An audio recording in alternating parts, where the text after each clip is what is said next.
You know, he beat Montoya both of those days, and I'm certainly a supporter of Old Smoke, but I got to tell you, I really wanted a car with a diaper sponsor to win that day. I believe he had Depends Yep. Advanced Underwear was the partner on Montoya's target car that day, if I recall. It was a Chevy SS, and Montoya was certainly the class of the field that day, Yeah. but Tony got it done big time.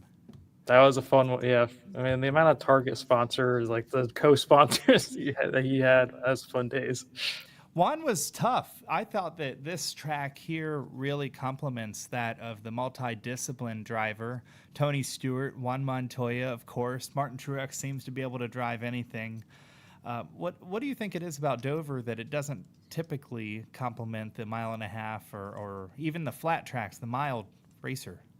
I don't know if it's just because of the fact that it's concrete that it really like it's the way I think maybe it's just the way you have to conserve your tire or how you use your tires up if you use them up too quickly or I mean plus that banking's treacherous and you're not going to find that. I mean Bristol's kind of similar but with Dover it's just longer and a little bit bigger and I guess tire wear I think is the biggest thing and it kind of suits those guys that are able to I mean heck even though Larson, I think he's only won there once, but like still, it's like it really complements those guys like a Jimmy Johnson who, it's like that video game. He can drive anything, which I don't think I ever played that game, but it seemed interesting.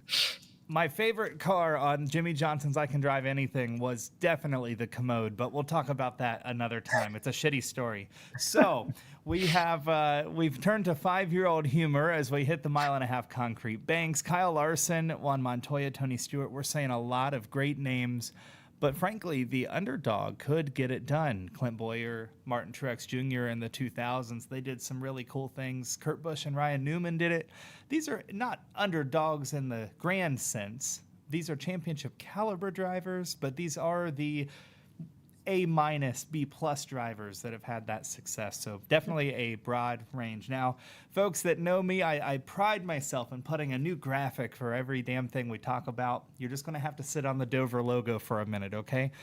How Uh-oh. about we have 5 race cars racing without a charter this weekend? We have Denny Hamlin's pair and is it 2 or 3 from front row? At least a couple of them. Several race cars racing, and they got to get on speed to take a term out of Larry Mack's book.